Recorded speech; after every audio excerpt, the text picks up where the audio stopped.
ഇവിടെ ഒരു polyclinic doctor മെൻറ്ററിൻ്റെ CEO ആണ്. അപ്പോൾ ആക്ച്വലി ഇന്ന് നമ്മൾ വെബിനാർ വെക്കുന്നത് എന്താണെന്ന് വെച്ചാൽ എല്ലാവർക്കും അറിയുണ്ടാവും. ഓൾറെഡി UPSCൻ്റെ ഒരു നോട്ടിഫിക്കേഷൻ വന്നു. UPSC CMS എക്സാമിൻ്റെ 2026 റിക്രൂട്ട്മെൻറ്റിലോട്ടുള്ള നോട്ടിഫിക്കേഷൻ ഈ വരുന്ന മാർച്ച് 11 ഔട്ടാകും. എക്സാമിന് അപ്ലൈ ചെയ്യാനുള്ള ദിവസം. അതേപോലെ എക്സാം ഡേറ്റും ഓൾറെഡി പറഞ്ഞിട്ടുണ്ട്. എക്സാം ഡേറ്റ് ഈ വരുന്ന ഓഗസ്റ്റ് 2 എക്സാം ഡേറ്റ്, അതായത് നീറ്റ് PGയുടെ മുമ്പായിട്ടായിരിക്കും UPSCയുടെ എക്സാമിൻ്റെ ഡേറ്റ് വരുന്നത്. അപ്പോൾ UPSC ഇപ്പോൾ എല്ലാവർക്കും അറിയാം എന്തുകൊണ്ടാണ് ഇങ്ങനെ ഒരു വെബിനാറും. പണ്ട് UPSCക്കും UPSCകൾക്കൊന്നും കോച്ചിങ് ക്ലാസ്സുകളോ ഒന്നും ഇല്ലായിരുന്നു. ബട്ട് ഈ ഒരു സാഹചര്യത്തിൽ ഇപ്പോൾ എല്ലാത്തിനും നമ്മൾ ക്ലാസ്സുകൾ വെക്കുന്നതിൻ്റെ പ്രധാന കാരണം ഞാൻ പറയാൻ തന്നെ എല്ലാവർക്കും അറിയുണ്ടാവും. അത്രയും കോമ്പറ്റീഷൻ വന്നിട്ടുണ്ട്, നോക്കുന്ന ആൾക്കാരുടെ എണ്ണം കൂടിയിട്ടുണ്ട്. ബട്ട് നമ്മുടെ ജോബ് ഓപ്പർച്യൂണിറ്റിയും ഇപ്പോഴത്തെ പേയ്മെൻറ്റിൻ്റെ സ്കെയിലും ബാക്കി എല്ലാ കാര്യങ്ങളും എല്ലാവർക്കും ഒരുപോലെ അറിയുന്നുണ്ടാകും. സോ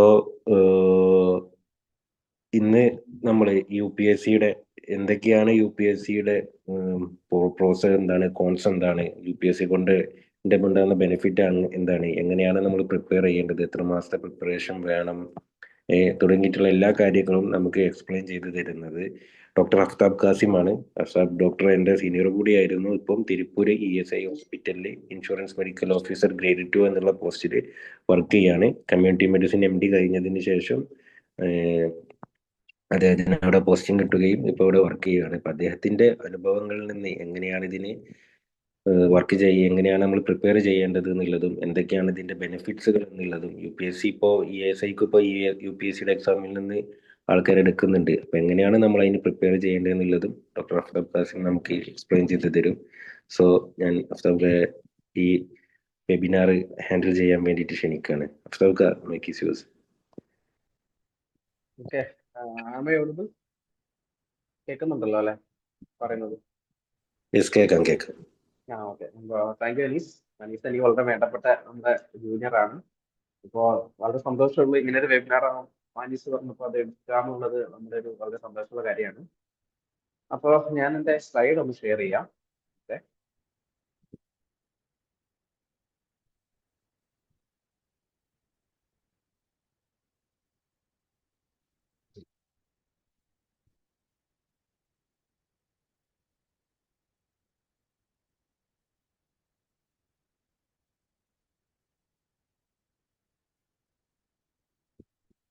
വിസിബിൾ ആണോ? സ്ലൈഡ് വിസിബിൾ ആണോ? എന്റെ സ്ക്രീൻ വിസിബിൾ ആണോ?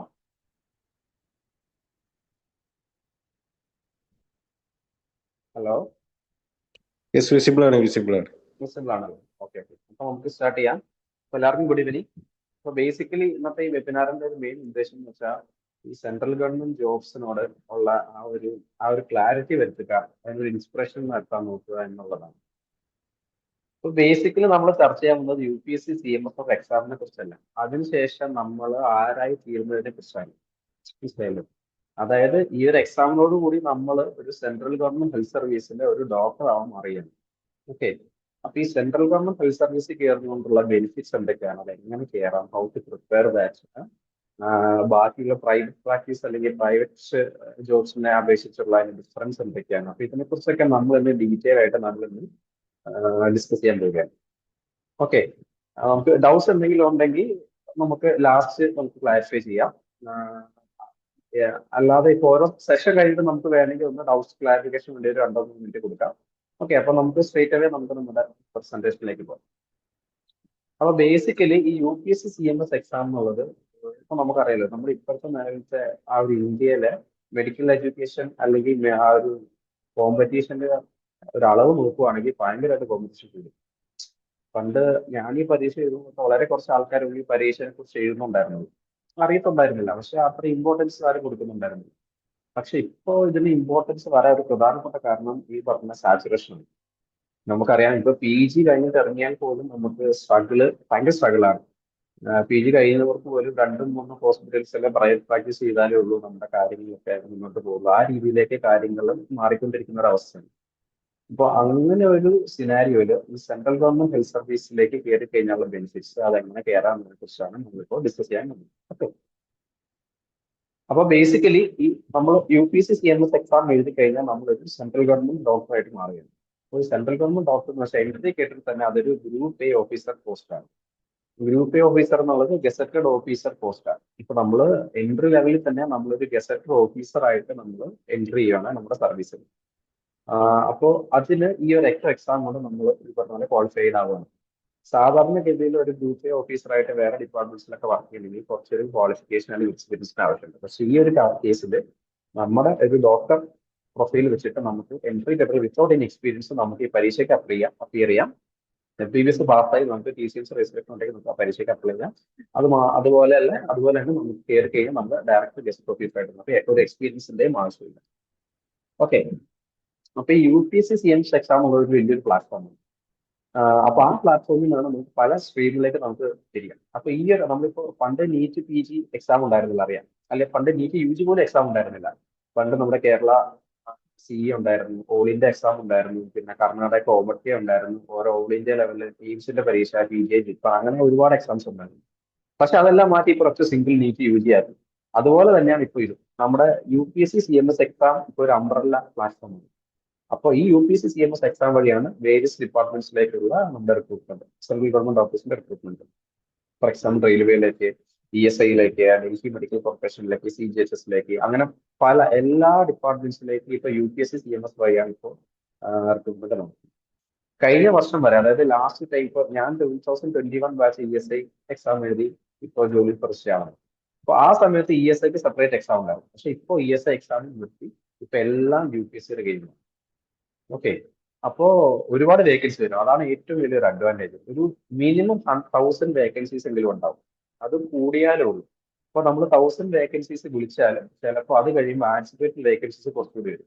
അപ്പൊ നമ്മൾ റാങ്ക് ലിസ്റ്റിലുണ്ട്, നമുക്ക് ആദ്യത്തെ ചാൻസിൽ അല്ലെങ്കിൽ ആദ്യത്തെ അലോട്ട്മെന്റിൽ നമുക്ക് ജോലി കിട്ടിയില്ല എന്നുണ്ടെങ്കിൽ പോലും വേറെ ഓപ്പണിങ്സ് വരുവാണെങ്കിൽ നമ്മൾ ആ സെയിം ലിസ്റ്റിൽ നിന്ന് നമ്മളെ റിക്രൂട്ട് ചെയ്യുന്നതായിരിക്കും. അതുകൊണ്ട് ഒരു റാങ്ക് ലിസ്റ്റിൽ നമ്മൾ കയറി പറ്റുവാണെങ്കിൽ നമുക്ക് ഭയങ്കര ബെനിഫിറ്റ്സ്. ഓക്കെ, അപ്പൊ UPSC CMS എക്സാം എന്നുള്ളത് നമുക്ക് എങ്ങനെ പ്രിപ്പയർ ചെയ്യാം എന്നുള്ളതിനെ കുറിച്ച് പറയാം. ബേസിക്കലി നമ്മുടെ നീറ്റ് PG ആയിട്ടുള്ള ചെറിയൊരു വ്യത്യാസം എന്താണെന്ന് വെച്ചാൽ ഇതിന് ബേസിക്കലി ഒരു return exam, computer based exam ഉണ്ട്. അതിനുശേഷം അതിൽ ക്വാളിഫൈ ചെയ്യുന്നവർക്ക് ഒരു ഇന്റർവ്യൂ ഉണ്ട്.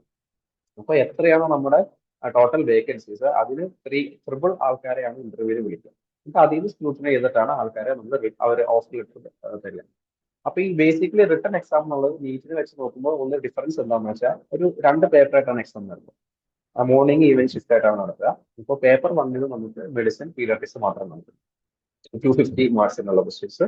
പേപ്പർ 2 ആഫ്റ്റർനൂണിൽ ഈ പറഞ്ഞ സർജറി, OBG, പിന്നെ പ്രിവെന്റീവ് കമ്മ്യൂണിറ്റി അല്ലെങ്കിൽ പ്രിവെന്റീവ് കമ്മ്യൂണിറ്റി മെഡിസിൻ. അപ്പോൾ ഇത്രയും സബ്ജക്ട്സ് ആണ് മെയിൻ ആയിട്ട് കവർ ചെയ്യുക.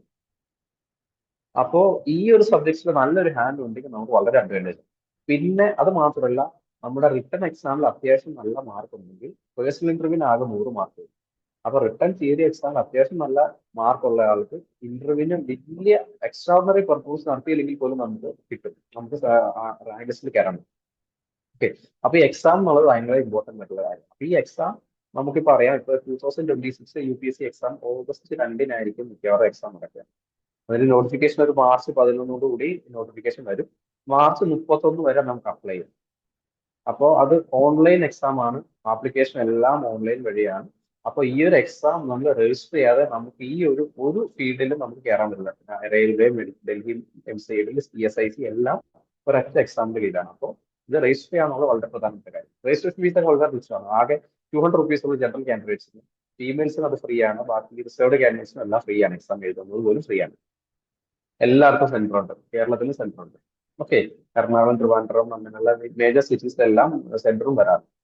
അപ്പോൾ അതും പ്രശ്നമുള്ള കാര്യമില്ല. അപ്പോൾ കറക്റ്റ് സമയത്ത് നമ്മൾ അപ്ലൈ ചെയ്യാന്നുള്ളതാണ്. ഓൺലൈൻ ആപ്ലിക്കേഷൻ ആണ്, വളരെ സിമ്പിൾ ആണ്.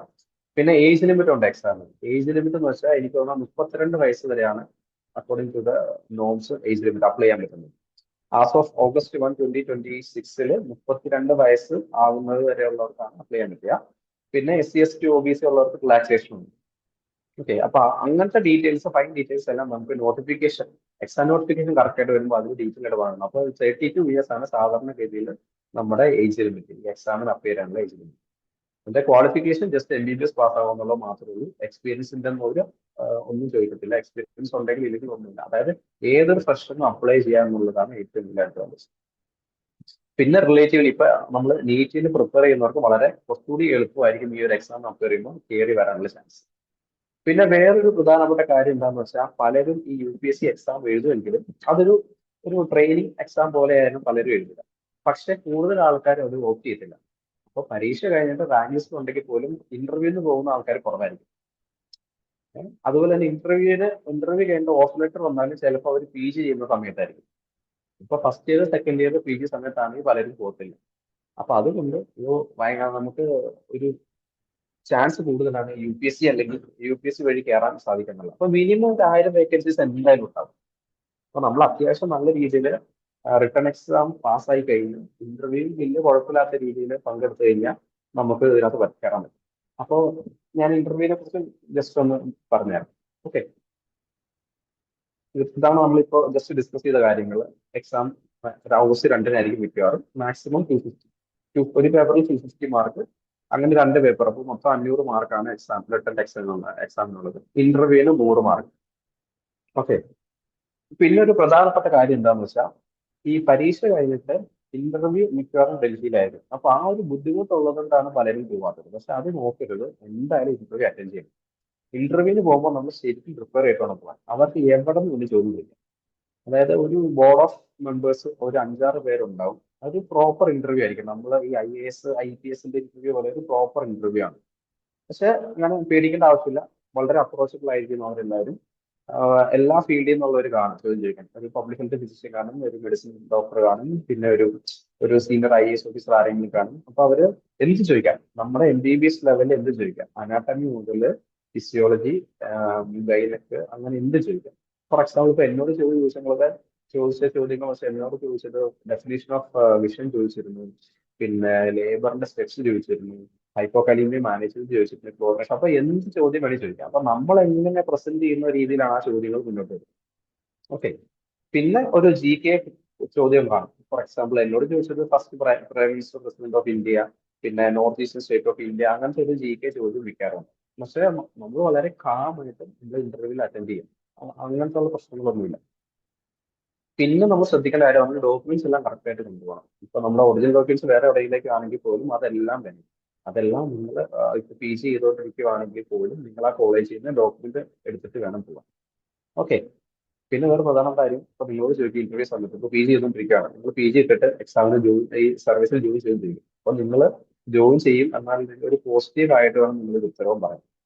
ഓക്കെ, അപ്പോൾ ഇന്റർവ്യൂ ആ രീതിയിൽ പോകും. ഒരു 10-20 മിനിറ്റ് അവർ ഇന്റർവ്യൂവിന് ചോദ്യങ്ങളൊക്കെ ചെയ്യും. അപ്പോൾ എക്സാം നന്നായിട്ട് പ്രിപ്പയർ ചെയ്ത് കഴിഞ്ഞാൽ നമുക്ക് ഇന്റർവ്യൂവിന് എന്തായാലും തലേദിവസം വായിച്ചു. പിന്നെ അതുപോലെ തന്നെ ബേസിക്കലി ഈ പറഞ്ഞ പോലെ സെൻട്രൽ ഗവൺമെന്റ് ഹെൽത്ത് സർവീസിനെ കുറിച്ച് എന്തെങ്കിലും, ഫോർ എക്സാമ്പിൾ ESIC എന്ന് പറഞ്ഞൊരു മെഡിക്കൽ കോർപ്പറേഷൻ, ഇൻഷുറൻസ് കോർപ്പറേഷൻ ആണ് ബേസിക്കലി.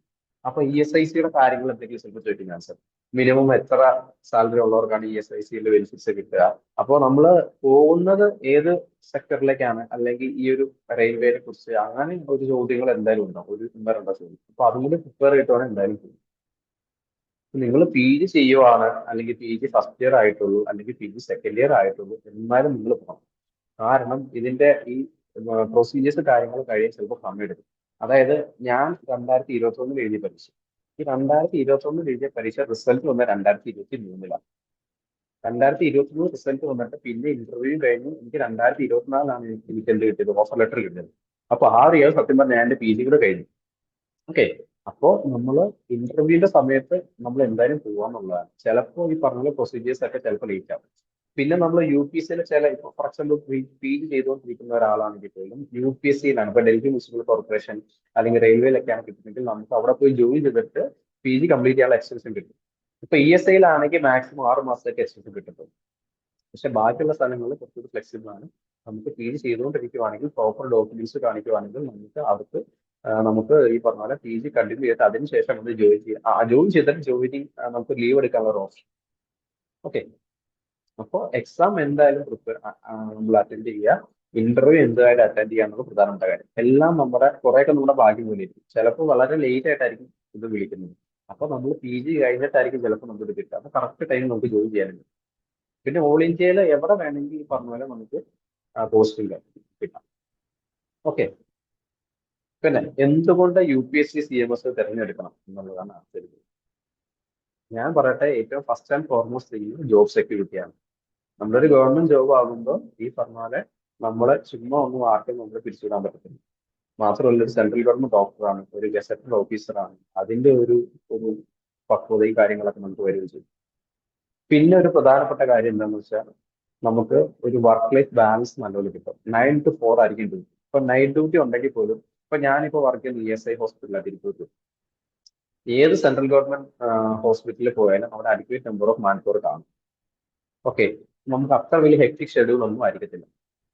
പിന്നെ നിങ്ങളിപ്പോ PG ചെയ്തിട്ടില്ലെങ്കിൽ നിങ്ങൾ ഏതൊക്കെ ഡിപ്പാർട്ട്മെന്റ്സിലാണോ വേക്കൻസികൾ അങ്ങോട്ടേക്ക് മാറ്റും. പിന്നെ ഇഫ് യു ആർ ഒരു PG കഴിഞ്ഞ ഒരാളാണെങ്കിൽ ഡെഫിനറ്റ്ലി നിങ്ങൾ ഏത് സബ്ജക്റ്റാണ് PG കഴിഞ്ഞ ആ ഡിപ്പാർട്ട്മെന്റിലായിരിക്കും നിങ്ങളെ പോസ്റ്റ് ചെയ്യും. ഇപ്പൊ ഞാൻ കമ്മ്യൂണിറ്റി മെഡിസിൻ PG കഴിഞ്ഞതുകൊണ്ട് ഞാൻ ജനറൽ മെഡിസിനാണ് ഞാൻ വർക്ക് ചെയ്യുന്നത് ഇവിടെ ESI ഹോസ്പിറ്റൽ. മാത്രമല്ല ഇവിടെ ഇപ്പോൾ അഡൽട്ട് ഇമ്മ്യൂണൈസേഷന്റെ കാര്യങ്ങൾ അങ്ങനത്തെ കാര്യങ്ങളൊക്കെ നമ്മളോട് നോക്കാൻ പറ്റും. അപ്പൊ PG കഴിഞ്ഞാൽ അതിൻ്റെതായ ബെനിഫിറ്റ്സും കാര്യങ്ങളും ഉണ്ട്. ഓക്കെ. അപ്പോ PG ഇല്ലെങ്കിൽ പോലും നമുക്ക് ഈ പറഞ്ഞ പോലെ 9 to 4 വർക്ക് പോകും. വളരെ പീസ്ഫുൾ ഒരു അറ്റ്മോസ്ഫിയർ ആയിരിക്കും മിക്കവാറും ഒക്കെ. പിന്നെ ഇപ്പൊ നൈറ്റ് ഡ്യൂട്ടി ആണെങ്കിൽ പോലും മാസത്തിൽ 3 or 4 നൈറ്റ് ഡ്യൂട്ടി ഒക്കെയാണ് സാധാരണ വരും. ഇപ്പൊ ഞാനിപ്പോ ഇന്ന് നൈറ്റ് ആണെങ്കിൽ എനിക്ക് ഇന്ന് ഡേ വരണ്ട. മാസം നൈറ്റ് ചെയ്യേണ്ട ഒരു പോസിബിലിറ്റി ഓഫ് ഉണ്ട്. അപ്പൊ അങ്ങനെ ഈ ഓഫും കാര്യങ്ങളെല്ലാം കറക്റ്റ് ആയിട്ട് നമുക്ക് കിട്ടും. നമ്മളിപ്പോ പ്രൈവറ്റിൽ പോവുകയാണെങ്കിൽ ചിലപ്പോൾ നമുക്ക് 1 or 2 ഹോസ്പിറ്റൽസിൽ രാവിലെ മുതൽ വൈകിട്ട് വരെ മാറി മാറി പോയാലുള്ളൂ നമുക്ക് നമ്മുടേതായിട്ടുള്ള ആ ഒരു പാക്കേജ് റെഡി ആക്കും.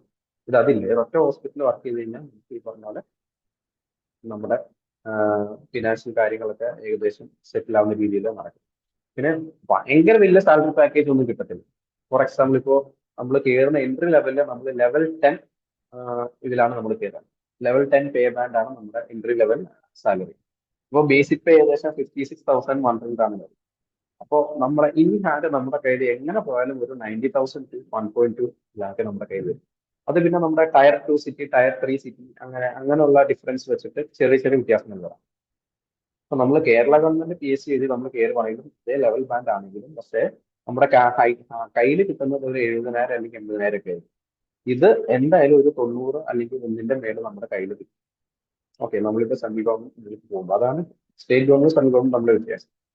പിന്നെ ശമ്പളം കറക്റ്റ് ആയിട്ട് കിട്ടുകയും ചെയ്യും. 31-ാം തീയതി വൈകിട്ട് ശമ്പളം കയറിയിരിക്കും.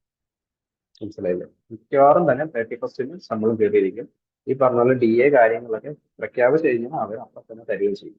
അതുപോലെ അലവൻസും കാര്യങ്ങളെല്ലാം കറക്റ്റ് ആയിട്ട് തരും. DA അരിയർ അല്ലാണ്ട് അതും ആദ്യം മുതൽ എല്ലാം തരും. അപ്പൊ അങ്ങനെയുള്ള ബെനിഫിറ്റ്സ് ഉണ്ട്. ശമ്പളം കറക്റ്റ് ആയിട്ട് എന്തായാലും തരും.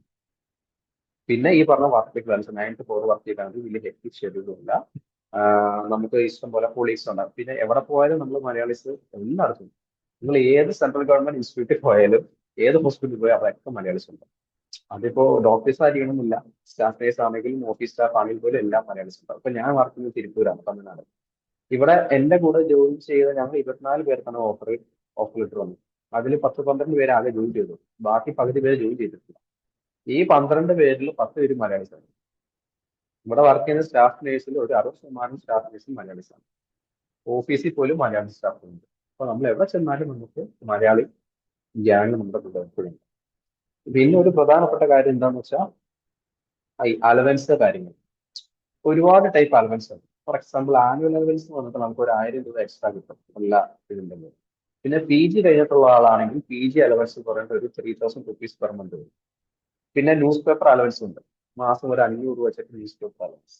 അങ്ങനെ അലവൻസ് എല്ലാം കിട്ടും. പിന്നെ XR ഇപ്പൊ നമ്മളിപ്പോ ഒരു എന്തായാലും വേറെ ദൂരം അല്ലെങ്കിൽ നമ്മുടെ കേരളത്തിൽ കിട്ടാൻ ചാൻസ് കുറവാണ്. കേരളത്തിൽ കിട്ടിയാൽ പോലും നമുക്ക് ഈ പറഞ്ഞ XR കിട്ടും, ഹൗസ് റെന്റ് അലവൻസ് എന്ന് പറയും. അതൊരു 10-12,000 രൂപ നമ്മുടെ എൻട്രി ലെവലിൽ തന്നെ കിട്ടും. ആ പൈസക്ക് നമുക്ക് സുഖമായിട്ട് നമുക്കൊരു വീട് വാടകയ്ക്ക് എടുക്കാം, നിൽക്കാം. ട്രാൻസ്പോർട്ട് അലവൻസ് ഒരു 5,000 രൂപ. അപ്പൊ ഇതെല്ലാം നമ്മുടെ കയ്യിൽ. പിന്നെ നമ്മുടെ ഒരു ഗ്രോസ് സാലറി എന്നുള്ളത് ഒരു 1.2 to 1.3 lakhs ഉണ്ടായിരിക്കും. അതിൽ ഇൻ ഹാൻഡ് ഒരു 90,000 രൂപ. ആ പിടിക്കുന്നതിൽ പിടുത്തം വരുന്നത് ഒന്ന് നമ്മുടെ പെൻഷൻ പിടിക്കും. പിന്നെ നമ്മുടെ ഇൻഷുറൻസ് ആണ്. വേറൊരു ബെനിഫിറ്റ് എന്താണെന്ന് വെച്ചാൽ നമുക്ക് ഹെൽത്ത് ഇൻഷുറൻസ് നമുക്ക് കിട്ടും. സെൻട്രൽ ഗവൺമെന്റ് ഹെൽത്ത് സർവീസിലാണെങ്കിൽ നമുക്ക് മാസം ഒരു 650 രൂപയൊക്കെ നമ്മുടെ ഇത് പിടിക്കും. പക്ഷെ എന്നാലും നമുക്കും നമ്മുടെ ഡിപ്പെൻഡൻസിനും ഹെൽത്ത് കവറേജ് കിട്ടും. നമ്മളെ ട്രീറ്റ്മെന്റ് കാര്യങ്ങളെല്ലാം ഫ്രീ ആണ്. നമ്മൾ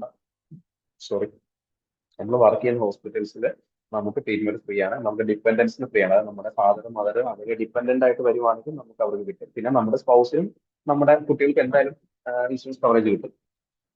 പിന്നെ പാരന്റ്സ് ഡിപ്പെൻഡൻസ് ആണെങ്കിൽ മാത്രം, ഫോർ എക്സാമ്പിൾ അവർ ആനുവൽ ഇൻകം ഫിറ്റർ ലിമിറ്റ് ഉണ്ട്, അത് താഴെയാണെങ്കിൽ ഡിപ്പെൻഡന്റ് പെൻഡൻസ് ആണ് പോകും.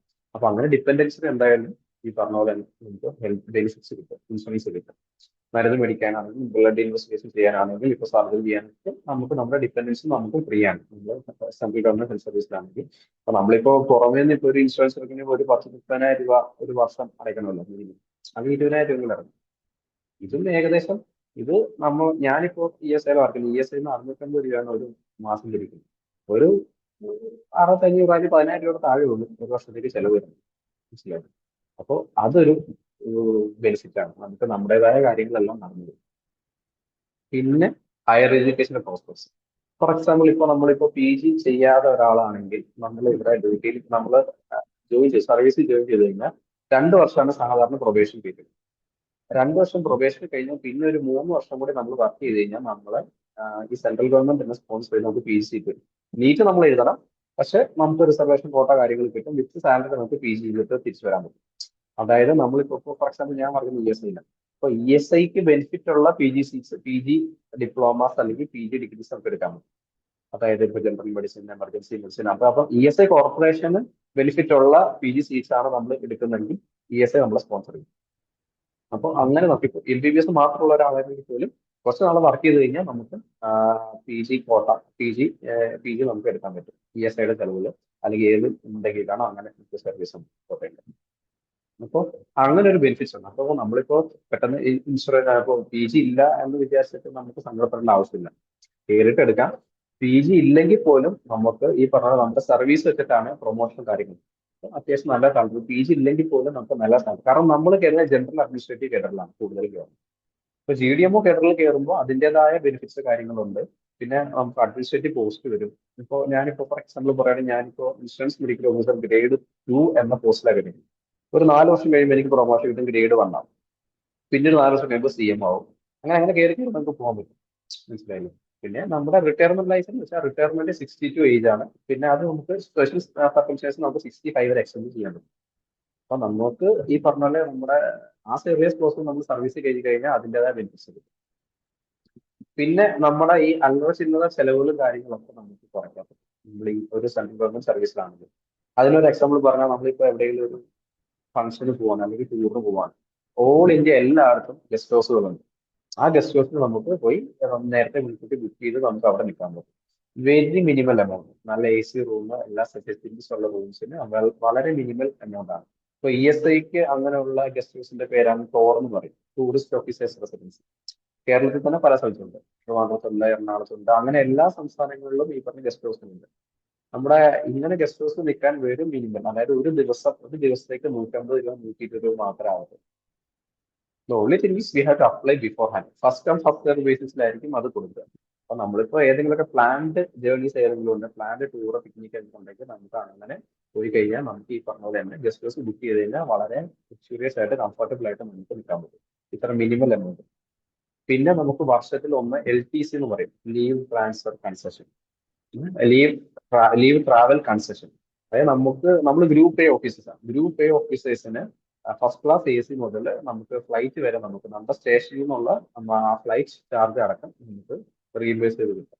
അത് നമുക്ക് ഫ്രീ ആയിട്ട് കിട്ടും. വർഷത്തിൽ 2-3 തവണ, അതൊരു കാറ്റഗറി ഉണ്ട്. അത് നമ്മുടെ ഓരോ സർവീസ് അനുസരിച്ച് കുറച്ചൊരു ഡിഫറൻസ് ഉണ്ട്. എന്നാലും നമുക്ക് വർഷത്തിൽ ഒന്നൊക്കെ ഈ പറഞ്ഞത് LTC എടുത്തിട്ട് നമുക്ക് ടൂർ കാര്യങ്ങൾ പോകാൻ പറ്റും. LTC എടുത്താൽ ഈ പറഞ്ഞ പോലെ നമുക്ക് സ്റ്റേ കാര്യങ്ങൾ ഗസ്റ്റ് ഹൗസ് ബുക്ക് ചെയ്താൽ അത് വലിയ പൈസ ആകത്തില്ല. മാത്രമല്ല നമ്മുടെ ട്രാവൽ ഫ്രീ ആയിട്ട് നമുക്ക് ചെയ്യാം. അത് നമ്മുടെ ട്രാവൽ മാത്രമല്ല, നമ്മുടെ ഡിപ്പെൻഡൻസ്, ഇപ്പൊ എന്റെ കൂടെ എന്റെ വൈഫുണ്ട്, എന്റെ കുട്ടികളുണ്ട്, പിന്നെ എന്റെ പാരന്റ്സ് ഡിപ്പെൻഡന്റ് ആണെങ്കിൽ അവർക്കും ഫ്രീ ആണ്. ഇതെല്ലാം മുൻകൂട്ടി എല്ലാം ഓൺലൈനായിട്ട് ചെയ്യുന്നത് മാത്രമേ. പിന്നെ വളരെ നല്ല നമ്മൾ വർക്ക് ചെയ്യുന്ന അറ്റ്മോസ്ഫിയർ വളരെ നല്ലൊരു അറ്റ്മോസ്ഫിയർ ആണ്. നല്ല എന്താ പറയുക, നീറ്റ് ആൻഡ് ക്ലീൻ ആയിട്ടുള്ള ഹോസ്പിറ്റൽസ് ആയിരിക്കും. എല്ലാം ഓൺലൈൻ എൻട്രീസും കാര്യങ്ങളാണ്, HIS ആണ്, ഹെൽത്ത് ഇൻഫർമേഷൻ സിസ്റ്റം ആണ്, പേപ്പർ വർക്ക് കുറവാണ്. അപ്പൊ അങ്ങനെയുള്ള ബെനിഫിറ്റ്സ് നമ്മൾ സത്യം പറഞ്ഞാൽ, ഇപ്പൊ ഞാൻ ESIയിലാണ് വർക്ക് ചെയ്തത്, ഞാനൊരു പ്രൈവറ്റ് ഹോസ്പിറ്റലിൽ വർക്ക് ചെയ്യുന്ന ഒരു ഫീലാണ്. കാരണം നല്ല നല്ല റൂംസ്, നല്ല AC റൂംസ്, ക്യാബിൻസ്, എല്ലാ സിസ്റ്റം എല്ലാം ടോപ്പ് എൻഡ് സിസ്റ്റമാണ് എല്ലാം. അപ്പൊ അങ്ങനെ നമുക്ക് ഒരു പ്രൈവറ്റ് ഹോസ്പിറ്റലിൽ വർക്ക് ചെയ്യുന്ന അതേ ഫീലോട് വർക്ക് ചെയ്യാൻ പറ്റും. പക്ഷെ ലെസ് സ്ട്രെസ്ഫുൾ, അധികം ഹെക്ടിക് അല്ല. ഇഷ്ടംപോലെ ഇപ്പൊ ഞാൻ വർക്ക് ചെയ്യുന്ന ഇപ്പൊ കൂടുതൽ ഞാൻ എക്സാമ്പിൾ വെച്ചിട്ട് പറയാൻ എനിക്ക് ഇഷ്ടം. ഇപ്പൊ ഞാൻ ഇവിടെ വർക്ക് ചെയ്യുന്നത് തിരുപ്പൂര്, ഞാൻ മെഡിസിൻ ഡിപ്പാർട്ട്മെന്റിലാണ്.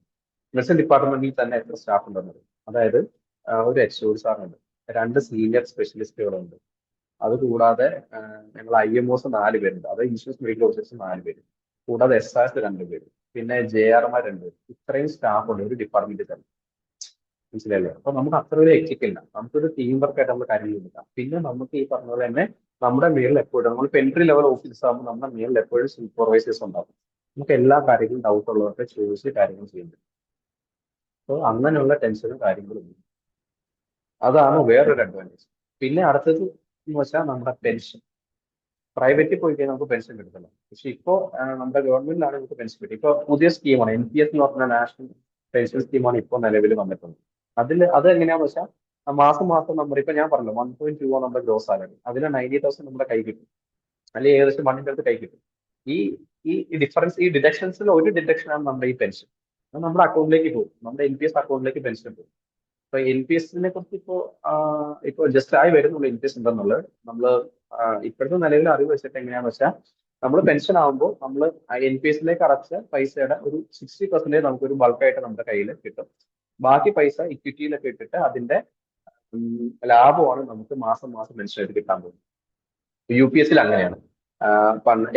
NPS അങ്ങനെയാണ്. ബാക്കി പഴയ പെൻഷൻ സ്കീമിൽ അഷ്യൂർഡ് പെൻഷൻ ആയിരുന്നു, മാസം ഇത്ര ഇത്ര ഇത്ര പെർസെന്റേജ് നമ്മുടെ ലാസ്റ്റ് സാലറി അങ്ങനെയായിരുന്നു. ഇതിൽ എന്താന്ന് വെച്ചാൽ നമ്മുടെ 60% ബൾക്കായിട്ട് കിട്ടും, ബാക്കി നമ്മുടെ ലാഭം വെച്ചിട്ട് ഇക്വിറ്റിയിലൊക്കെ ഇട്ടിട്ട് അതനുസരിച്ച് കിട്ടും, എന്തായാലും പെൻഷൻ കിട്ടും. അപ്പം അതും ഒരു അഡ്വാൻറ്റേജ് ആണ്. ഇപ്പൊ നിങ്ങളിപ്പോ പെൻഷൻ ആയി കഴിഞ്ഞു, അതിനുശേഷം നിങ്ങൾക്ക് പ്രൈവറ്റിൽ വർക്ക് ചെയ്യാൻ പറ്റും, അല്ലെങ്കിൽ ഗവൺമെന്റിൽ മെഡിക്കൽ കോളേജിൽ കയറാം, PG ഉണ്ടെങ്കിൽ പ്രൈവറ്റിൽ വർക്ക്. അപ്പോൾ അതും നമുക്കൊരു അഡ്വാൻറ്റേജ് ആണ്. അപ്പൊ എങ്ങനെയൊക്കെ നോക്കിയാലും നമുക്ക് സെൻട്രൽ ഗവൺമെന്റ് ഹെൽത്ത് സർവീസിൽ കയറുന്നത് വളരെ നല്ലതാണ്. നമുക്ക് വർക്ക് ലൈഫ് ബാലൻസ് കിട്ടും, അത്യാവശ്യം സ്റ്റാൻഡേർഡ് ആയിട്ട് ജീവിക്കാൻ പറ്റും. ഒരുപാട് പൈസ ഒന്നും ഉണ്ടാക്കാൻ പറ്റിയെന്ന് വരത്തില്ല. ഇപ്പൊ മാസത്തിൽ ഇപ്പൊ നമ്മൾ തുടക്കക്കാർക്ക് മാസം ഇപ്പൊ 1.2 ലാക്സ് ഒക്കെ ആയിരിക്കും കിട്ടുക. പക്ഷെ എന്തായാലും കുറച്ച് കഴിയുമ്പോൾ അത് കൂടി വരും. വർഷം ഇൻക്രിമെന്റ് കാര്യങ്ങൾ കിട്ടും. മനസ്സിലായില്ലേ? അപ്പോൾ എന്തായാലും ശമ്പളം കൂടി വരും, കറക്റ്റ് ആയിട്ട് കിട്ടും എല്ലാ ഇൻക്രിമെന്റ് കാര്യങ്ങളും. ഇനിയിപ്പോ അത് 8th പേ കമ്മീഷൻ ഇപ്പോൾ ഫോം ചെയ്തിട്ടുണ്ട്. അപ്പൊ അത് നല്ലൊരു ഡിഫറൻസ് വരുന്നതാണ് ഇപ്പൊ നമ്മൾ അനലൈസ് ചെയ്യുമ്പോൾ മനസ്സിലാവുന്നത്. അപ്പൊ എങ്ങനെയൊക്കെ പോയാലും നമുക്ക് ബെനിഫിറ്റ്സ് ആണ്. അപ്പോൾ സെൻട്രൽ ഗവൺമെന്റ് ഹെൽത്ത് സർവീസ് കയറി കഴിഞ്ഞാൽ ബെനിഫിറ്റ്സ് ഇതൊക്കെയാണ്. ഓക്കെ. പിന്നെ വേറൊരു പ്രധാനപ്പെട്ട കാര്യം എന്താന്ന് വെച്ചാൽ നമ്മളിപ്പോ ഓൾ ഇന്ത്യ ലെവൽ പോസ്റ്റിംഗ് ആണ് വരുന്നത്. അപ്പൊ എവിടെയാണ് നമുക്ക് പോസ്റ്റിംഗ് കിട്ടുക എന്നുള്ളത് നമുക്ക് പറയാൻ പറ്റത്തില്ല. അപ്പോൾ ബേസിക്കലി ESIയിലേക്ക് എങ്ങനെയാ വെച്ചാൽ നമുക്ക് വില്ലിംഗ് ഓപ്ഷൻസ് കൊടുക്കാറുണ്ട്. First option, second option, 3 options കൊടുക്കാറുണ്ട്. അത് പിന്നെ നമ്മുടെ റാങ്കും അങ്ങനത്തെ ഉള്ള ക്രൈറ്റീരിയ, നമ്മൾ ഫീമെയിൽ ആണോ സിംഗിൾ ആണോ സ്പോർട്സ് ക്രെഡിറ്റ്, അങ്ങനെ കുറെ ക്രൈറ്റീരിയ വെച്ചിട്ടാണ് എവിടെയാണ് നമ്മൾ പോസ്റ്റ് ചെയ്യാനുള്ളത്. അത് നമുക്ക് പറയാൻ പറ്റത്തില്ല എവിടെ പോസ്റ്റ് കിട്ടാൻ പറ്റും. പക്ഷെ എവിടെയാണെങ്കിലും ഈ പറഞ്ഞ പോലെ തന്നെ ഒരു 10 വർഷം അല്ലെങ്കിൽ 3 വർഷം കഴിയുമ്പോൾ നമ്മൾ എലിജിബിൾ ആണ് ട്രാൻസ്ഫർ. 3 വർഷം കഴിയുമ്പോൾ നമുക്ക് ട്രാൻസ്ഫറിന് അപ്ലൈ ഞങ്ങൾക്ക് ട്രാൻസ്ഫർ ഉണ്ട്. 10 വർഷം കഴിഞ്ഞാൽ ഓട്ടോമാറ്റിക്കലി നമ്മളൊരു സ്റ്റേഷൻ ഉണ്ടാവും, എന്തായാലും നമ്മളെ വെസൽക്ക്. അപ്പോൾ അങ്ങനെയുള്ള ഒരുപാട് ബെനിഫിറ്റ്സ് ഉണ്ട് ഈ പറഞ്ഞ പോലെ സെൻട്രൽ ഗവൺമെന്റ് ഹെൽത്ത് സർവീസ് കയറി കഴിഞ്ഞാൽ. Job security, work life balance ഉണ്ട്, അത്യാവശ്യം ഒരു കാമൻ എന്താ പറയാ ഒരു ഹെക്ടിക് ഷെഡ്യൂൾ ഒന്നുമല്ല, ഹയർ എഡ്യൂക്കേഷൻ പ്രോസ്പെക്ട്സ് ഉണ്ട്. അങ്ങനെയുള്ള ഒരുപാട് ബെനിഫിറ്റ്സ് കാര്യങ്ങളുണ്ട്. ഈ ഒരു എക്സാം, ഒരൊറ്റ എക്സാം വെച്ചിട്ടാണ് ഇതെല്ലാം. അതായത് ഈ ഒരു എക്സാം എഴുതി കഴിഞ്ഞാൽ പറയാം നമുക്ക് ഭയങ്കര ഭാഗ്യമുണ്ട്. ഫോർ എക്സാമ്പിൾ ഇപ്പൊ 2024 UPSC എക്സാം എഴുതിയ UPSCയിൽ കിട്ടാത്തവരെ പക്ഷെ ESIയിൽ വേക്കൻസി ഉണ്ടപ്പോൾ ആ സെയിം ലിസ്റ്റിൽ വിളിച്ചു. അതായത് ഫസ്റ്റ് റൗണ്ടിൽ UPSC എക്സാം എഴുതി, പക്ഷെ UPSC റിക്രൂട്ട്മെന്റിൽ കിട്ടിയില്ല അവർക്ക്, പക്ഷെ അവർ റാങ്ക് ലിസ്റ്റ് ഉണ്ടായിരുന്നു. ആ റാങ്ക് ലിസ്റ്റ് ഉള്ളവരെ വില്ലിംഗ് ആയിട്ടുള്ള ആൾക്കാരുടെ ഒരു ലിസ്റ്റ് ചോദിച്ചിട്ട് അങ്ങനെ വില്ലിംഗ് ആയിട്ടുള്ളവരെ ഇപ്പൊ ESIയിൽ എടുത്തു. ഇപ്പൊ നമ്മളിവിടെയും പലരും ജോയിൻ ചെയ്തു. അപ്പോൾ അങ്ങനെയൊക്കെ നമുക്ക് ഒരൊറ്റ റാങ്ക് ലിസ്റ്റ് വന്നു കഴിഞ്ഞാൽ നമുക്ക് പറയാൻ പറ്റത്തില്ല, നമുക്ക് മിക്കവാറും എവിടെയെങ്കിലൊക്കെ എന്തായാലും കിട്ടും. കൂടുതൽ ആൾക്കാരും ഇപ്പോൾ പ്രിഫർ ചെയ്യുന്നില്ലാത്തതിന്റെ ഒരു കാരണം ഇതിനെക്കുറിച്ച് കാര്യമായിട്ട് അറിയാത്തത് കൊണ്ടാണ്. ഞാനൊക്കെ എക്സാം ചെയ്യുന്ന സമയത്ത് ഇതിനെക്കുറിച്ചൊന്നും നമുക്ക് ഒരു ഐഡിയ ഉണ്ടായിരുന്നില്ല. പക്ഷെ എല്ലാവരും ഇരുന്ന പോലെ പരീക്ഷ എഴുതി. അതിനുശേഷം ഇതില് എൻ്റെ ഒരു സീനിയർ സതീഷ് എന്ന് ചേട്ടൻ ഇതിനകത്ത് ESIയിൽ കേട്ടു. ചേട്ടൻ കയറിയതിനനുസരിച്ച് ചേട്ടൻ പറഞ്ഞു കേട്ടതനുസരിച്ചാണ് ഞാൻ പേരെ ജോയിൻ ചെയ്തത്. അപ്പോ ആക്ച്വലി വളരെ നല്ലതാണ്. ഹെൽത്ത് സർവീസ് ഫിനാൻഷ്യൽ നോക്കിയാലാണെങ്കിലും നമ്മൾ പിന്നെ ആ ഒരു പൊസിഷൻ ആണെങ്കിലും ഇപ്പൊ നമ്മൾ എൻട്രി ലെവൽ തന്നെ നമ്മൾ ഗസറ്റ് ഓഫീസറായിട്ടാണ് കയറുന്നത്, ഗ്രൂപ്പ് ഓഫീസറായിട്ടാണ് കയറുന്നത്. അപ്പോൾ അതിന്റെ ഒരു പ്രാധാന്യം കാര്യങ്ങളെല്ലാം കിട്ടും. അപ്പൊ ഇതൊക്കെയാണ് മെയിൻ ആയിട്ട് UPSC കുറിച്ച് എനിക്ക് പറയാനുള്ളത്. ബേസിക്കലി ക്രിറ്റിക്കൽ സബ്ജക്ട്സ് ആണ് ഇതിനകത്ത് വരിക, എക്സാമിന് വരും. അപ്പൊ അത് നന്നായിട്ട് പ്രിപ്പയർ ചെയ്ത് കഴിഞ്ഞാൽ നീറ്റ് പ്രിപ്പയർ ചെയ്യുന്ന ആൾക്ക് സുഖമായിട്ട് നമുക്ക് ഈ എക്സാം ക്ലിയർ ചെയ്ത് പോകാൻ പറ്റും. ഇന്റർവ്യൂവിന് നമ്മൾ മുന്നോടി നമുക്ക് പരിചയമുള്ള ആൾക്കാരോട് ചോദിച്ചിട്ട് എന്തൊക്കെ ചോദ്യങ്ങളാണ് കൂടുതലായിട്ട് ചോദിക്കാൻ ഒരു ഐഡിയ വെച്ചിട്ട് ഇന്റർവ്യൂ പ്രിപ്പയർ ചെയ്തിട്ട് വേണം പോകാൻ. നമ്മൾ ആ ഒരു ഫാമാൻ പോയിട്ടായിട്ട് പിന്നെ ഇന്റർവ്യൂവിനൊക്കെ അല്ലെങ്കിൽ എക്സാമിന് പോകുമ്പോൾ നമ്മൾ മുൻകൂട്ടി 2 ദിവസം മുമ്പൊക്കെ അവിടെ പോയി നിൽക്കുന്നതായിരിക്കും നല്ലത്. അപ്പൊ നമുക്കറിയാം ഫ്ലൈറ്റ് ഡിലേ വരാറുണ്ട്, ഇപ്പൊ ട്രെയിൻ ഡിലേ വരാറുണ്ട്. അപ്പൊ അങ്ങനെ ഒന്നും റിസ്ക് എടുക്കാൻ പാടില്ല. അപ്പോൾ 1-2 ദിവസം അല്ലെങ്കിൽ തലേ ദിവസം എങ്കിലും പോയി ആ സ്റ്റേഷനിൽ പോയി എക്സാമിന് പോയി പ്രിപ്പയർ ചെയ്യുക, പോയി നിൽക്കുക. ഇന്റർവ്യൂ ആണെങ്കിൽ അങ്ങനെയൊക്കെ പ്ലാൻ ചെയ്താൽ വളരെ നല്ലതാണ്. ഓക്കെ, ഈ എന്തെങ്കിലുമൊക്കെ ക്വസ്റ്റ്യൻസ് ഉണ്ടെങ്കിൽ നിങ്ങൾക്ക് ചോദിക്കാം. ഓക്കെ,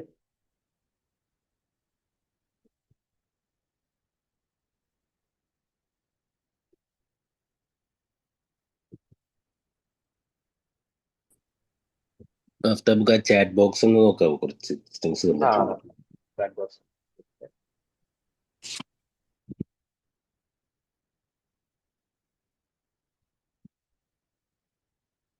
ഒരു ചോദ്യം എന്താന്ന് വെച്ചാൽ നമ്മുടെ ഏജ് ലിമിറ്റ് ആണ്. ഞാൻ പറഞ്ഞു, അതായത് UPSC-യുടെ നോട്ടിഫിക്കേഷനിൽ ആണ് നമുക്ക് കറക്റ്റ് ഇത് അറിയാൻ പറ്റും. നമ്മൾ ഇപ്പോഴത്തെ ഒരു അറിവ് വെച്ചാൽ 32 ഇയേഴ്സ് ആണ് ഏജ് ലിമിറ്റ് ജനറൽ കാൻഡിഡേറ്റ്സിന്. അതായത് ആസ് ഓഫ് August 1, 2026 വരെ 32 ഇയേഴ്സ് ഉള്ളവർക്ക് വരെ അപ്ലൈ ചെയ്യും. അത് പക്ഷേ SC ST person with disabilities അങ്ങനെയുള്ള കാറ്റഗറി ഉള്ളവർക്ക് ചെറിയ റിലാക്സേഷൻ ഉണ്ട്.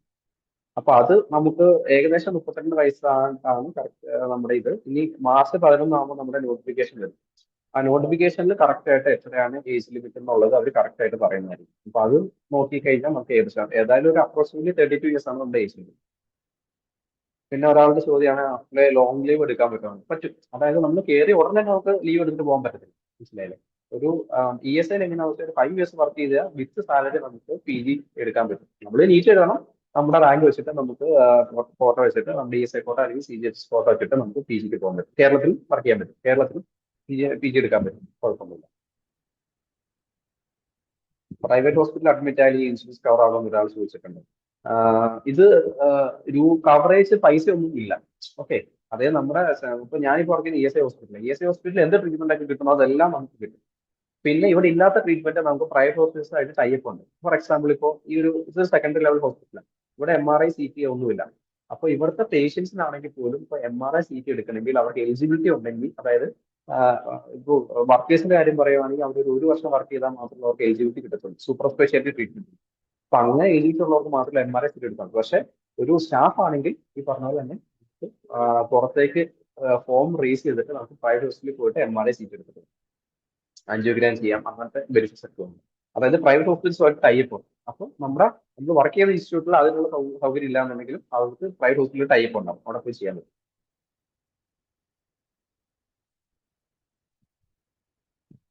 ആക്ച്വലി പ്രിപ്പറേഷനെ കുറിച്ച് ചോദിച്ചിട്ടുണ്ട്. ഇതിപ്പോ ഏകദേശം ഫെബ്രുവരി മാസം ആദ്യമാണ്, ഓഗസ്റ്റ് ആണ് പരീക്ഷ. അപ്പോൾ February, March, April, May, June, July, August ഒരു 6 മാസം എന്തായാലും നമ്മുടെ കയ്യിലുണ്ട്. 6 മാസം കൊണ്ട് സുഖമായിട്ട് നമുക്ക് പ്രിപ്പയർ ചെയ്യാൻ പറ്റുന്നുണ്ട്.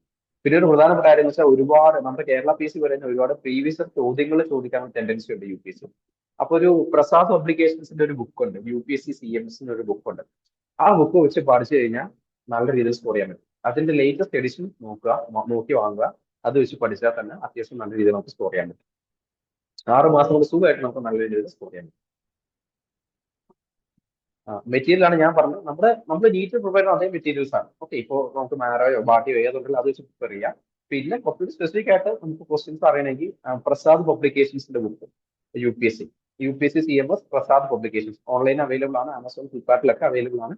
ആ ബുക്ക് വലിയ പൈസയൊന്നുമില്ല, എനിക്ക് തോന്നുന്നു ലെസ് ദാൻ 1000 ഉള്ളൂ. ആ ബുക്ക് മേടിച്ചിട്ട് അതിനകത്ത് ക്വസ്റ്റ്യൻസ് വർക്ക്ഔട്ട് ചെയ്ത് കഴിഞ്ഞാൽ തന്നെ നമുക്ക് നല്ല രീതിയിൽ റാങ്ക് വരാം.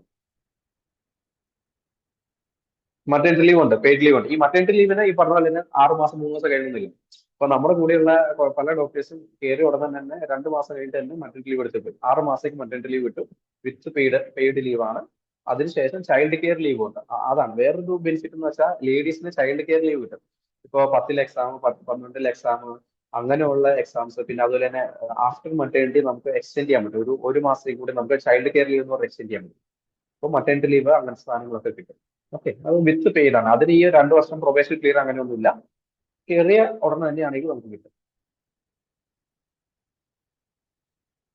ഇപ്പോൾ ഒരാളുടെ ചോദ്യമാണ് നീറ്റ് പി ജി എടുത്തു കഴിഞ്ഞാൽ നീറ്റ് പി ജി കിട്ടി, ഇപ്പോൾ UPSC എടുക്കണം എന്നുള്ളത്. അപ്പൊ ഞാൻ പറയാന്ന് വെച്ചാൽ ഇപ്പോൾ ഭയങ്കര സാച്ചുറേഷൻ ആണ്, എല്ലായിടത്തും കോമ്പറ്റീഷൻ ഭയങ്കര കൂടുതലാണ്. ഇപ്പോൾ എനിക്ക് അറിയാവുന്ന പല ഡോക്ടേഴ്സും പ്രൈവറ്റിലാണെങ്കിൽ പോലും ഇവിടെ ഭയങ്കര കോമ്പറ്റീഷൻ ആണ്. പ്രൈവറ്റിൽ ടാർഗറ്റ് ഒപ്പിക്കാൻ വേണ്ടിയുള്ള കുറെ കളികളുണ്ട്. ഇപ്പോൾ ഫോർ എക്സാമ്പിൾ അവർ പറയുന്ന പോലെ നമ്മൾ ടാർഗറ്റ് ഒപ്പിക്കുന്നു, അല്ലെങ്കിൽ അവർ തന്നെ നമ്മൾ പുറത്താക്കാനുള്ള പരിപാടികൾ നോക്കും. വേറെ ഡോക്ടേഴ്സിനെ അപ്പോയിന്റ് ചെയ്തിട്ട് നമ്മൾ ഉള്ളിൽ തന്നെ ഒരു കൊളീഷൻസ് ഉണ്ടാക്കി ഒരു കോമ്പറ്റീഷൻ വരുത്തി നമുക്ക് പേഷ്യൻസിനെ കുറച്ചിട്ട് അങ്ങനെ പല പല കാര്യങ്ങളുണ്ട് ഈ പ്രൈവറ്റ് ഹോസ്പിറ്റൽസ്. ഞാൻ കുറ്റം പറയുന്നല്ല, അത് അവർക്ക് സർവേ ചെയ്യാൻ അങ്ങനത്തെ കാര്യങ്ങൾ വേണം. അത് വെച്ച് നോക്കുമ്പോൾ ഈ പറഞ്ഞ പോലെ നമുക്ക് കുറച്ചുകൂടി സേഫ് ആയിട്ട് ജോബ് സെക്യൂരിറ്റി ഉണ്ടെങ്കിൽ ഈ പറഞ്ഞ പോലെ സെൻട്രൽ ഗവൺമെന്റ് കയറി കഴിഞ്ഞു. ഓക്കെ, അത് സെൻട്രൽ ഗവൺമെന്റ് സർവീസ് കയറി കഴിയുന്ന PG വേണമെന്നില്ല, PG ഇല്ലാതെ തന്നെ വിത്ത് MBBS തന്നെ നമുക്ക് അത്യാവശ്യം നല്ല ജോബ് സെക്യൂരിറ്റി, നമുക്ക് നല്ല പാക്കേജ് കിട്ടും.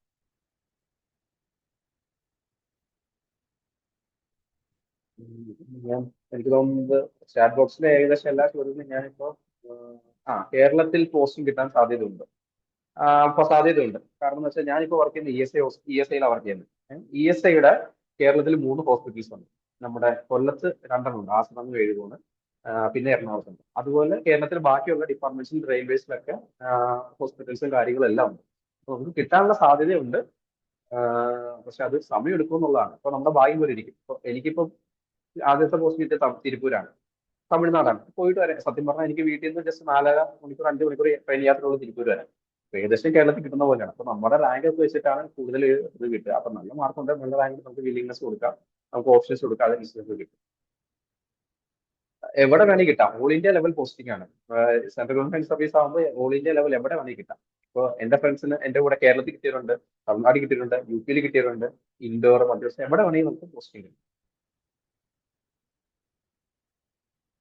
ഇപ്പൊ നീറ്റ് കിട്ടി UPSC CMS ജോയിൻ ചെയ്താൽ ലീവ് കിട്ടുമെന്ന് ചോദിച്ചു. അതാണ്, അത് ഡിപ്പെൻസ്. ഞാൻ പറഞ്ഞില്ലേ, UPSC ഇപ്പൊ ഡൽഹി മുനിസിപ്പൽ കോർപ്പറേഷൻ, റെയിൽവേസ് അങ്ങനെയുള്ള സ്ഥലങ്ങളിലൊക്കെ UPSC വഴിയാണ്. പണ്ടത്തെ UPSC വഴിയുള്ള സ്ഥലങ്ങൾക്കൊക്കെ നമുക്ക് ജോയിൻ ചെയ്തിട്ട് നമുക്ക് ലീവ് എടുക്കാൻ പറ്റും. ലീവ് എടുത്തിട്ട് വരാം. ESIയിൽ എന്തായിരുന്നു വെച്ചാൽ അത് ഒരു ഓട്ടോണമസ് പോലെയാണ്. ESIയിൽ നമ്മൾ മാക്സിമം 6 months ഒക്കെ ലീവ് കിട്ടത്തുള്ളൂ. അപ്പോൾ അതുകൊണ്ട് ഇപ്പൊ നമ്മുടെ ESIയിൽ ജോയിൻ ചെയ്ത എന്റെ കൂടെ ജോയിൻ ചെയ്ത ഫസ്റ്റ് ഇയർ സെക്കൻഡ് ഇയർ ഉള്ളവരൊക്കെ PG ഡ്രോപ്പ് ചെയ്തിട്ടാണ് അവർ ESIയിൽ വന്നത്. നാലോചിച്ച് നോക്ക്, അവര് DNB മെഡിസിനും DNB ഒഫ്താലൊക്കെ എടുത്തവര് അവരത് വേണ്ടാന്ന് വെച്ചിട്ട് ESIയിൽ ജോയിൻ ചെയ്തു. അപ്പൊ അവർ അങ്ങനെ വേണ്ടാന്ന് വെച്ചിട്ട് ഇവിടെ ജോയിൻ ചെയ്യണമെങ്കിൽ you can think which one is better എന്ന് എനിക്ക് ആലോചിക്കണം. അതും DNB മെഡിസിൻ ആസ്റ്റർ പോലുള്ള ഹോസ്പിറ്റൽസിൽ കിട്ടിയിട്ട് അത് വേണ്ടാന്ന് വെച്ചിട്ട് ഇവിടെ ESIയിൽ ജോയിൻ ചെയ്തു. ഓക്കെ, ഏത് ഡിപ്പാർട്ട്മെന്റ് ആണെന്ന് എനിക്ക് തോന്നുന്നു നമുക്ക് ഇത് കൊടുക്കാം, ഓപ്ഷൻസ് കൊടുക്കാം. പിന്നെ അലോട്ട്മെന്റ് വരുന്നത് നമ്മുടെ റാങ്ക് ഒക്കെ അനുസരിച്ചിട്ടാണെന്നാണ് എനിക്ക് തോന്നുന്നത്. കറക്റ്റ് എവിടെയാന്ന് നമുക്ക് പറയാൻ പറ്റത്തില്ല. പിന്നെ ESIയുടെ പ്രത്യേകത എന്ന് വെച്ചാൽ ESI പണ്ടൊക്കെ അല്ല 2021 വരെ ESI സെപ്പറേറ്റ് എക്സാം നടത്തുമായിരുന്നു. ഇപ്പൊ ESI എക്സാം നടത്തുന്നില്ല, UPSC എടുക്കുന്നത്. അപ്പോൾ UPSCയുടെ പ്രതിഭാ സേതു പോർട്ടൽ എന്നൊരു പോർട്ടൽ, ആ പോർട്ടലിൽ നമ്മൾ ലിങ്ക്സ് കൊടുത്തു കഴിഞ്ഞാൽ അത് ESIയിൽ കയറാം. റാങ്ക് ലിസ്റ്റ് വാലിഡിറ്റി പറയുവാണെങ്കിൽ സത്യം പറഞ്ഞാൽ വാലിഡിറ്റി 1-2 വർഷത്തേക്കാണ് വാലിഡിറ്റി ഉള്ളത്. അപ്പൊ അതിനിടയ്ക്ക് എപ്പോൾ വേണമെങ്കിൽ നമുക്ക് ഓപ്പണിങ്സ്, റിക്രൂട്ട്മെന്റ്സ്, നമ്മുടെ വേക്കൻസി അനുസരിച്ചിരിക്കും. ആൻസിബിലിറ്റി വേക്കൻസി ഇപ്പോൾ ഫോർ എക്സാമ്പിൾ ESIയുടെ തന്നെ ഒരുപാട് പുതിയ ഹോസ്പിറ്റൽസ് തുടങ്ങുന്നുണ്ട്. ഇപ്പോൾ തമിഴ്നാടിന് തൂത്തുക്കുടി, ശ്രീപെരുമ്പത്തൂർ, അങ്ങനെ പല പല സ്ഥലങ്ങളിൽ ഹോസ്പിറ്റൽസ് തുടങ്ങുന്നത്. അപ്പൊ അങ്ങനെ ഹോസ്പിറ്റൽസ് പുതുതായിട്ട് തുടങ്ങുമ്പോൾ കൂടുതൽ ഡോക്ടേഴ്സിന്റെ ആവശ്യം ഉണ്ടാവും. അങ്ങനെ വരുമ്പോൾ കൂടുതൽ ആൾക്കാർക്ക് റിക്രൂട്ട്മെന്റ് കിട്ടും. സ്പൗസിന് ജോബ് ഓപ്പർച്യൂണിറ്റീസ് അങ്ങനെ ഉണ്ടാവാൻ ചാൻസ് ഇല്ല. പക്ഷേ ഇപ്പോൾ സ്പൗസിന് സെൻട്രൽ ഗവൺമെന്റ് ഹെൽത്ത് സർവീസിലാണെങ്കിൽ നമുക്ക് സ്പൗസ് ക്രൈറ്റീരിയ വെച്ചിട്ട് നമുക്ക് അടുത്തടുത്ത സ്ഥലങ്ങളിൽ പോസ്റ്റിംഗ് കിട്ടാനുള്ള സാധ്യത, ആ ഒരു ഓപ്ഷൻ ഉണ്ട്. അടുത്ത സ്ഥലങ്ങളിൽ പോസ്റ്റിംഗ് നമുക്ക് കിട്ടാൻ, നമുക്കിപ്പോൾ ട്രാൻസ്ഫർ വരുമ്പോൾ നമുക്ക് അപ്ലൈ ചെയ്യുമ്പോൾ നമുക്ക് സ്പോർട്സ് ക്രൈറ്റീരിയ വെച്ചിട്ട് നമുക്ക് 2 ഒരേ സ്ഥലത്ത് നമുക്ക് ട്രാൻസ്ഫർ കിട്ടാനുള്ള സാധ്യതയുണ്ട്. പീഡിയാട്രിക്, ഗൈനക്ക്, മെഡിസിൻ സർവീസ്, ഇതാണ് മെയിൻ ആയിട്ട്, ഈ സബ്ജക്ട്സ് ആണ് മെയിൻ ആയിട്ട് വരിക. പിന്നെ അതിന്റെ ഉള്ളിൽ തന്നെ അപ്ലൈഡ് ആയിട്ടുള്ള അനാട്ടമി, ഫിസിയോളജി വന്നാലുള്ളൂ. ഇത്ര സബ്ജക്ട്സ് മെയിൻ ആയിട്ട് നോക്കിക്കഴിഞ്ഞാൽ നമുക്ക് നല്ല മാർക്ക് കിട്ടും. നമ്മുടെ UPSC സിലബസ് തന്നെ ഇത്രേ ഉള്ളൂ: paediatrics, medicine, surgery, gynaec, PSM. ഇത്രയാണ് നമ്മുടെ സിലബസ് ഇങ്ങനെ പറഞ്ഞത്.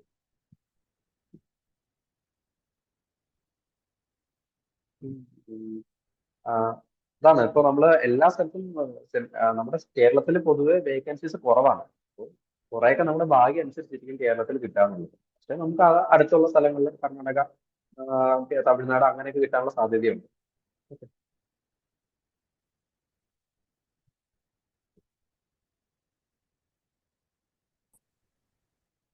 വേറെ ഡൗട്ട്സ് ഉണ്ടെങ്കിൽ ചോദിക്കാം കേട്ടോ.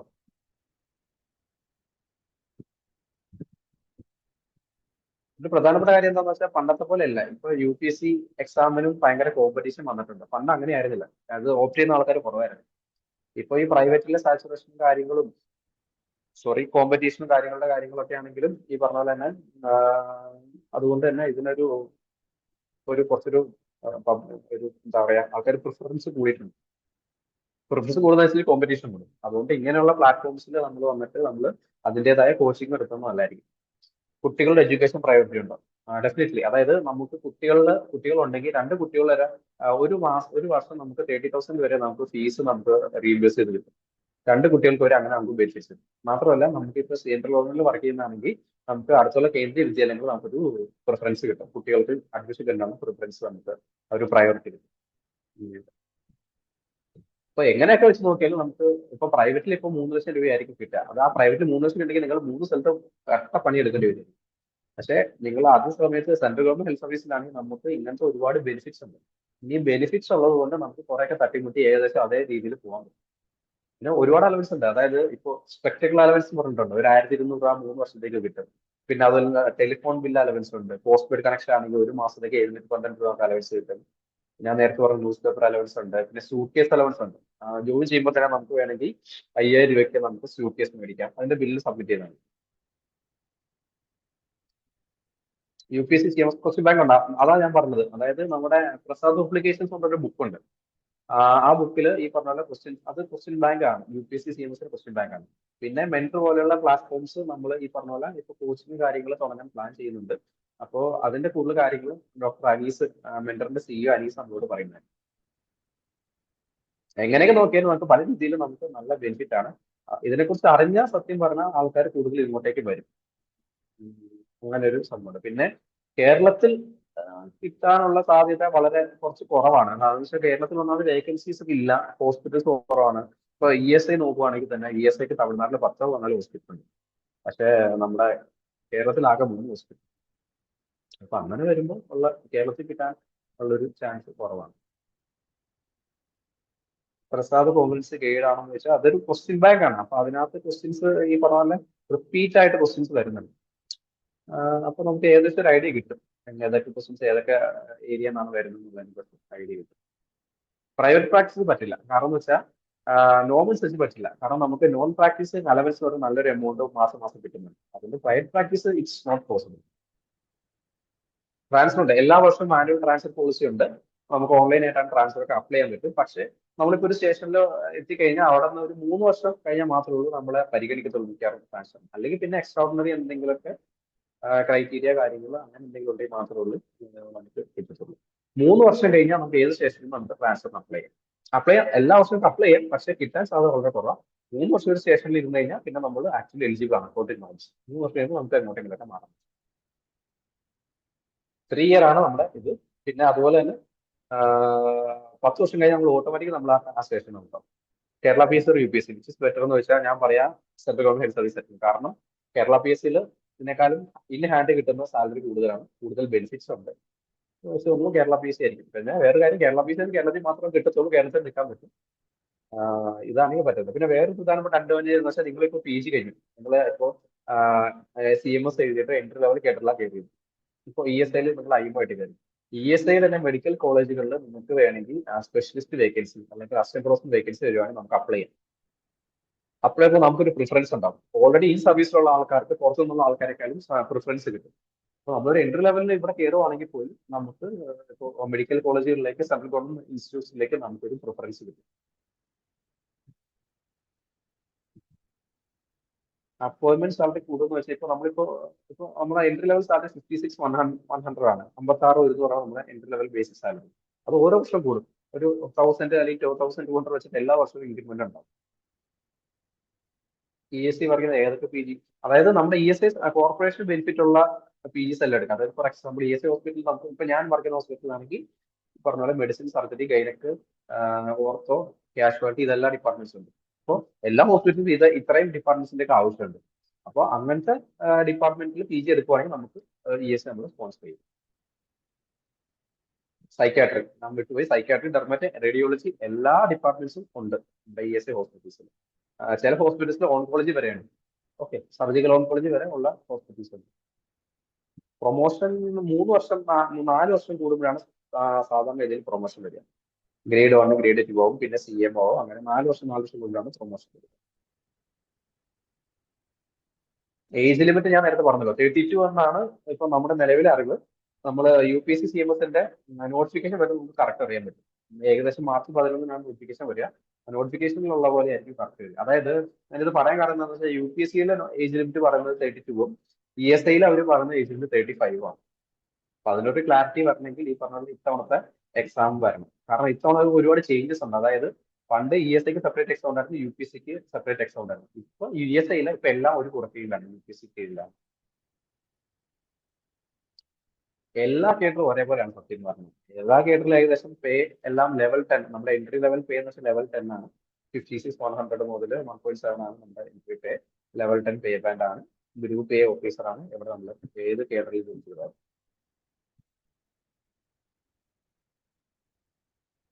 പിന്നെ നമ്മുടെ വർക്ക് പ്രൊഫൈൽ നമുക്ക് എവിടെ കിട്ടുന്നതനുസരിച്ച് ആയിരിക്കും ഡിഫറൻസ് ഉണ്ടാവുക. ചിലപ്പോൾ സെൻട്രൽ ഗവൺമെന്റ് ഡിസ്പെൻസറിയിലായിരിക്കും വർക്ക് ചെയ്യുക ഉണ്ടാവുക. അതൊക്കെ ഉച്ച വരെ പോയാൽ മതി, അല്ലെങ്കിൽ വൈകുന്നേരം വരെ, അങ്ങനെ ഒരു കുറച്ച്. അപ്പൊ നമുക്ക് എവിടെ കിട്ടുന്ന അതിനനുസരിച്ച് നമ്മുടെ വർക്ക് പ്രൊഫൈലും മാറും. പിന്നെ ഈ പറഞ്ഞ പോലെ കുറച്ചൊരു സോഷ്യലായിട്ട് ഇപ്പോൾ നമുക്ക് സാമൂഹിക പ്രതിബദ്ധതയുള്ള ആൾക്കാരാണെങ്കിൽ വളരെ പാവപ്പെട്ട ആൾക്കാരായിരിക്കും നമുക്ക് നോക്കാൻ കിട്ടുക. നമുക്ക് മനസ്സിൽ സന്തോഷം ഉണ്ടാവും. അങ്ങനെയുണ്ട്. അപ്പൊ ESIയിലാണെങ്കിൽ പോലും, ഇൻഷുറൻസ് മെഡിക്കൽ ഓഫീസർ ആണെങ്കിൽ പോലും ഇത് വർക്കേഴ്സ് ആണ് വരിക. അതായത് 21,000 രൂപയ്ക്ക് താഴെ ശമ്പളം ഉള്ളവരാണ് ഇവിടെ നിൽക്കുന്നത്. പാവപ്പെട്ട ആൾക്കാരാണ്. ഇത് നോക്കുമ്പോൾ നമുക്ക് നമ്മുടെ ഗവൺമെന്റിൽ വർക്ക് ചെയ്യുന്ന അതേ ഫീൽ തന്നെയാണ്. നമുക്ക് ഒരു സന്തോഷം കാര്യങ്ങളൊക്കെ ഉണ്ട്.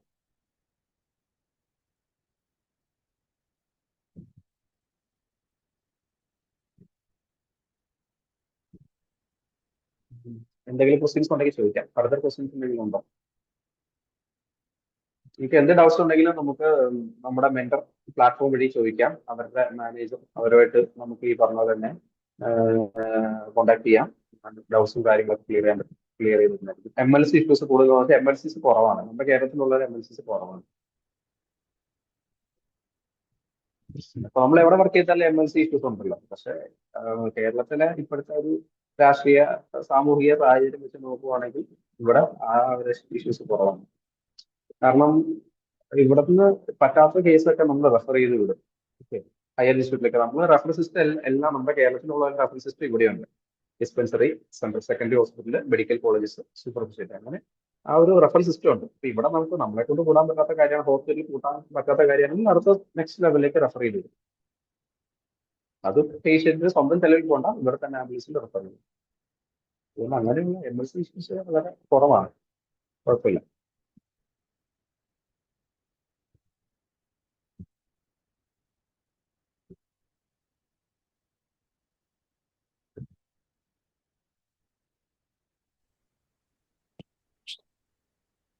ഹലോ, ആർക്കെങ്കിലും ഇനി എന്തെങ്കിലും ക്വസ്റ്റ്യൻസ് ഉണ്ടെങ്കിൽ ചോദിക്കട്ടോ.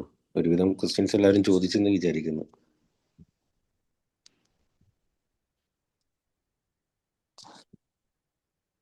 ഓക്കെ, താങ്ക് യു അഫ്താബ്ക്ക. വളരെ നല്ലൊരു സെഷൻ ആയിരുന്നു. ആക്ച്വലി എല്ലാവർക്കും ഉണ്ടാകുന്ന ഒരുപാട് സംശയങ്ങൾ ഒറ്റ ഈ ചെറിയൊരു സമയം കൊണ്ട് തന്നെ വെബിനാറിൽ എല്ലാം കവർ ചെയ്തു എന്നാണ് ഞാൻ വിശ്വസിക്കുന്നത്. ഡോക്ടർ മെൻറ്ററിൻ്റെ ഭാഗത്തുനിന്ന് ഞാൻ താങ്ക്സ് പറയാണ്. പിന്നെ നമ്മൾ ഡോക്ടർ മെൻറ്റർ ഇതിൻ്റെ കോഴ്സ് നമ്മൾ സ്റ്റാർട്ട് ചെയ്യുന്നുണ്ട്. ഈ വരുന്ന 15-ാം തീയതി കൂടി നമ്മുടെ ഓൺലൈൻ ലൈവ് ക്ലാസ്സുകൾ സ്റ്റാർട്ട് ചെയ്യും. വീക്ക്ലി 3 ക്ലാസ്സുകളായിരിക്കും നമ്മൾ അറേഞ്ച് ചെയ്യുന്നത്, 3 to 4 ക്ലാസ്സുകൾ. അതിനോടനുബന്ധിച്ച് അതിൻ്റെ എക്സാമുകളെല്ലാം നിങ്ങൾക്ക് ആപ്പ് ത്രൂ അവൈലബിൾ ആയിരിക്കും. ലൈവ് ക്ലാസ്സുകൾ ഉണ്ടാവും. ആ ലൈവ് ക്ലാസ്സിൻ്റെ തന്നെ റെക്കോർഡ് സെഷൻ അവൈലബിൾ ആയിരിക്കും. സ്റ്റഡി മെറ്റീരിയൽസ്, മോക്ക് എക്സാംസ് എല്ലാം ആപ്പിൽ അവൈലബിൾ ആയിരിക്കും. കൂടുതൽ വിവരങ്ങൾ നമ്മൾ നമ്മുടെ ഗ്രൂപ്പ് ത്രൂ ഷെയർ ചെയ്യുന്നതായിരിക്കും. UPSC അനീസ് ഒരു കാര്യം കൂടി ജസ്റ്റ് പറഞ്ഞോട്ടെ. അതായത് ഇപ്പൊ സെൻട്രൽ ഗവൺമെന്റ് ഹെൽത്ത് സർവീസിനെ കുറിച്ച് നിങ്ങൾക്ക് കൂടുതൽ ഡൗട്ട്സ്, അതിന്റെ ഒഫീഷ്യൽ കാര്യങ്ങളൊക്കെ അറിയണമെങ്കിൽ സ്വാമീസ് ഹാൻഡ് ബുക്ക് എന്ന് പറയുന്ന ഹാൻഡ് ബുക്ക് ഉണ്ട്. ആ ഹാൻഡ് ബുക്ക് ഓൺലൈനായിട്ടൊക്കെ ഉണ്ടെന്ന് എനിക്ക് തോന്നുന്നു. ആ ഹാൻഡ് ബുക്കിൽ കയറി കഴിഞ്ഞാൽ നമ്മുടെ ലീവിന്റെ കാര്യങ്ങൾ, നമുക്ക് പ്രൊമോഷൻ കാര്യങ്ങൾ, എന്തൊക്കെ അവൈലബിൾസ് ഉണ്ട്, ഈ കാര്യങ്ങളൊക്കെ നമുക്ക് അറിയാൻ പറ്റും. പോസ്റ്റിംഗ്, ട്രാൻസ്ഫർ, അങ്ങനത്തെ കാര്യങ്ങളൊക്കെ സ്വാമീസ് ഹാൻഡ് ബുക്ക് എന്ന് പറഞ്ഞൊരു ഹാൻഡ് ബുക്ക് ഉണ്ട്. അത് റെഫർ ചെയ്ത് അറിയാം. ബാക്കി ഫാക്കൽറ്റി ഡീറ്റെയിൽസ് ഒരുവിധം UPSC ക്ലിയർ ചെയ്ത ആൾക്കാരും അതേപോലെ അസിസ്റ്റന്റ് പ്രൊഫസേഴ്സ് ആൾക്കാരും നമുക്ക് ക്ലാസ് എടുക്കുന്നത്. അതിന്റെ ബാക്കി ഡീറ്റെയിൽസ് എല്ലാം നിങ്ങൾക്ക് ആപ്പ് ത്രൂയും നമ്മുടെ വാട്സപ്പ് ഗ്രൂപ്പ് ത്രൂയും പിന്നെ ടെലഗ്രാമിൽ നമ്മുടെ free question answer discussion through ഒക്കെ നിങ്ങൾക്ക് മനസ്സിലാവും. കൂടുതൽ വിവരങ്ങൾക്ക് നിങ്ങൾക്ക് ഡോക്ടർ മെന്ററിന്റെ ഒഫീഷ്യൽ വാട്സപ്പ് നമ്പറിൽ കോൺടാക്ട് ചെയ്യാവുന്നതാണ്. ഞാൻ വിചാരിക്കുന്ന ഇപ്പോൾ ഒരുവിധം നമ്മളെല്ലാം കവർ ചെയ്തെന്ന് വിചാരിക്കുന്നു. അങ്ങനെയാണെങ്കിൽ നമുക്ക് ഈ മീറ്റിംഗ് വൈൻഡപ്പ് ചെയ്യാം അല്ലേ? ഓക്കെ, താങ്ക് യു അഫ്താൽക്ക. വളരെ നല്ലൊരു സെഷൻ ആയിരുന്നു. ആക്ച്വലി എല്ലാവർക്കും ഉപകാരപ്പെട്ടതായിരുന്നു. Thank you. Okay, thank you Anees. സന്തോഷം. അനീസ് ഒരു കാര്യം പറഞ്ഞാൽ നമുക്കത് ചെയ്തു കൊടുക്കാതിരിക്കാൻ ഒരു അത്രയും ആത്മബന്ധമുണ്ട് അനീസുമായിട്ട്. Thank Anees you. ഭയങ്കര ആക്റ്റീവ് ആയിരുന്നു കോളേജിലൊക്കെ. അതെ അതെ അതെ ശരി. ഓക്കെ, അപ്പോ താങ്ക് യു. നിങ്ങൾക്ക് എന്ത് ഡൗട്ട്സ് ഉണ്ടെങ്കിലും ചോദിക്കാം, പ്ലാറ്റ്ഫോം വഴി ചോദിക്കാം. ഡൗട്ട്സും കാര്യങ്ങളൊക്കെ ക്ലിയർ ചെയ്ത് തരാം, ഒരു പ്രശ്നമില്ല. ആക്ച്വലി കൂടുതൽ ആൾക്കാർ വരണം, കാരണം ഒരുപാട് വേക്കൻസീസ് ആരും എടുക്കുന്നു. ഫോർ എക്സാമ്പിൾ 1200 വേക്കൻസി ആയിരുന്നു കഴിഞ്ഞ പ്രാവശ്യം ESIയിൽ ഓപ്പൺ ആയിട്ടുണ്ടായിരുന്നു. 1200 പേർക്കാണ് ലെറ്റർ അടിച്ചത്, ഓഫ് ലെറ്റർ കൊടുത്തത്. പക്ഷെ അതിൽ ആകെപ്പാട് 600 പേരെ ജോയിൻ ചെയ്തു.